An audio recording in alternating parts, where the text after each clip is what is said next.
Times. Okay, Margaret. Let's see. Lawmakers back officials facing jail for prayer. School prayer charges stir protests. Students, teachers, and local pastors are protesting over a court case involving a northern Florida school principal and athletic director who are facing criminal charges and up to 6 months in jail for offering a mealtime prayer. There have been yard signs, T-shirts, and mass student protests during graduation ceremonies this spring on behalf of Pace High School, which is a Pensacola suburb, Frank Lay, principal, and school athletic director Robert Freeman, who will go on trial September 17th at a federal district court. And guess who the judge was? Margaret Casey Rogers, okay? Prosecution of Kent Hovind was led by Michelle Heldmeyer, U.S. Attorney John David Roy Atchison, and Assistant U.S. Attorney. Judge Richard Kreidler committed suicide when he was caught and charged with the crime of purchasing illegal pornographic material. The following year, Michelle Heldmeyer, who one of the ones came after me, now the U.S. Attorney, made national news when it was found her husband, Joseph Heldmeyer, was on the same pornographic mailing list as the judge. He was never prosecuted. Attorney's actions warrant probe. Why? Because he's the husband of a U.S. Attorney? Probably. Okay. A few days after Kent Hovind's trial, Assistant U.S. Attorney John David Roy Atchison was caught, arrested, and jailed for attempting to rape a 5-year-old. At Kent's trial, Margaret Casey Rogers, the presiding judge, allegedly said Kent Hovind's crime is worse than rape.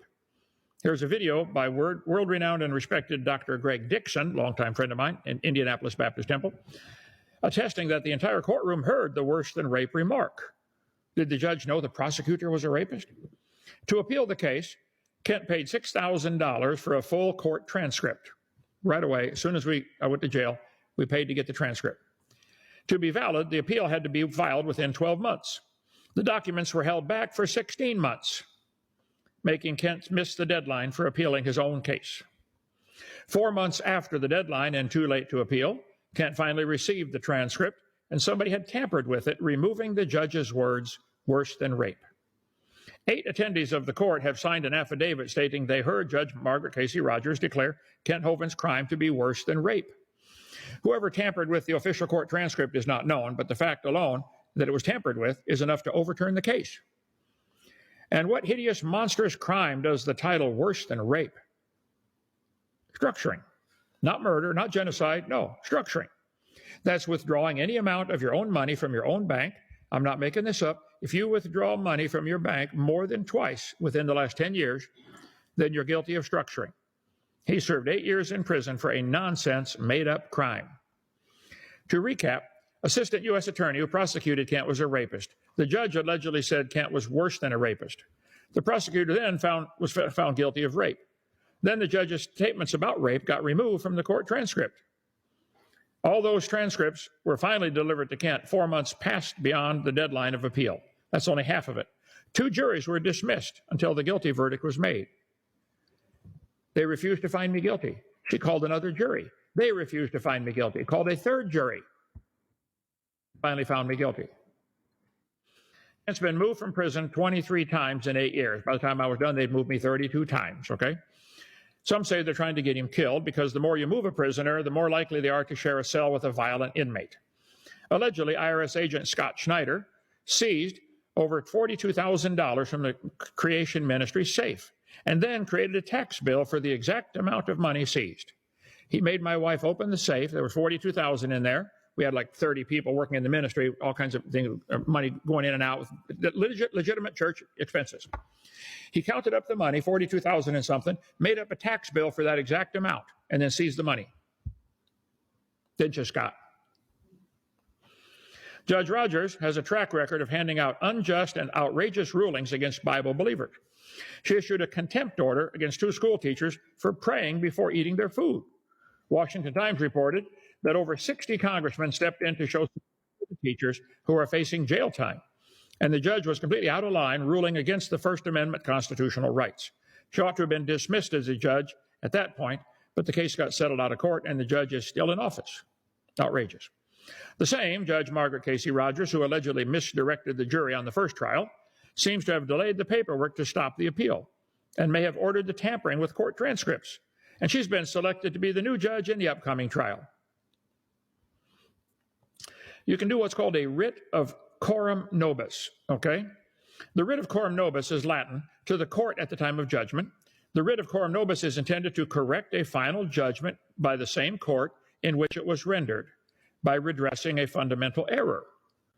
So we've got some people who are in the know legally who are willing to do, they said, but it'll take a long time. It's going to cost about $6,000 to file a writ of coram nobis. If you can raise the money, we'll do it for you. We love your ministry. We want to help. This can get the case overturned at the start, as if it never happened. But then the judges know, oh, that opens a whole bunch of doors, doesn't it? Yeah, sure does. I devote my time to preaching and teaching God's word. I don't waste time on corrupt politics. But if you want to help the legal team file one, let me know, okay? A coordinated effort between the police force who summoned the SWAT team, the IRS agents who invented tax bills, the prosecutor who was a convicted felon, and the judge with a track record of issuing heavy-handed anti-Christian rulings requires Congress to investigate, because unsound, unsafe, will continue to highlighted the first in-prison industrial complex. They can hold stock in private prisons for profit. Judges are incentivized to hand out longer sentences. Did you know that? A judge can own stock in the prison system. So the longer they lock you up, the more money they make on their secondary investment. Sounds a little off, doesn't it? While prisons are full, the companies that run those prisons will be in profit. An invested judge will take a dividend of that profit. It's a conflict of interest for a judge to profit from handing out longer sentences, and they ought to be banned from investing in prison-related stock. I agree. I didn't write this, by the way. I'm just reading what somebody else wrote about my case. An internet petition with 19,000 signatures to free Kent Hovind was removed from the internet.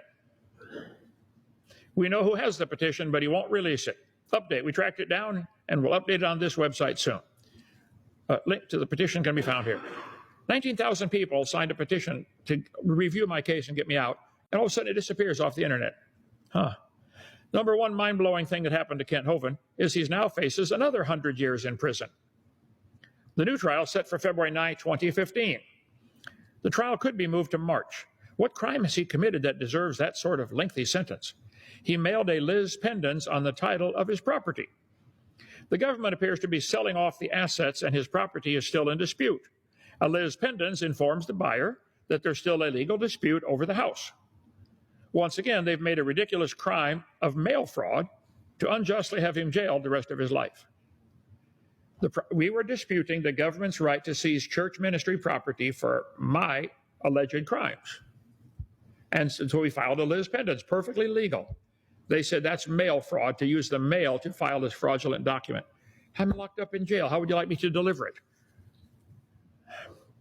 The anti-Christian bias Judge Margaret Casey Rogers, who said creation evangelists committed a crime worse than rape, is on notice. Detractors have called Kent Hovind a liar over claims Judge Rogers purposely altered court transcripts to hide her anti-Christian bias and illegal actions. We have proof. Judge Rogers' worse than rape claim is true. I heard it. 8 other people heard it. They signed affidavits. She said it. It's not in the transcript. She should be impeached immediately. Kent Hovind should be a free man with a clean record. It seems the IRS, DOJ, and public school system do not have a problem hiring mentally unstable sexual deviants who thirst for lust. Check out the story behind the sexual deviants and pedophiles who imprisoned Pastor Hovind. It seems that nepotist bureaucrats enjoy appointing judges to positions of power who can't distinguish the line between justice, rape, and law. Seems like Judge Rogers has set the precedent for judges to hand out 30 days to rapists and 10 years to preachers who teach people that they are not an animal but a child of God. Let's see, average sentencing length. This is from the U.S. Department of Justice.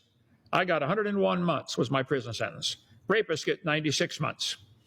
Robbery gets 83 months, aggravated assault 54 months, burglary 53, drug trafficking 51, weapons offenses 43, fraud 39. Really, what was my crime? IRS finally admits and will enforce policing churches and imprisoning what they deem as political dissidents, just like Hitler did, the Gestapo, and Nazi Germany. Prosecuting Kent Hovind, criminals beware. America, wake up. Pamela C. Marsh and Tiffany Eggers, silence jury and evidence.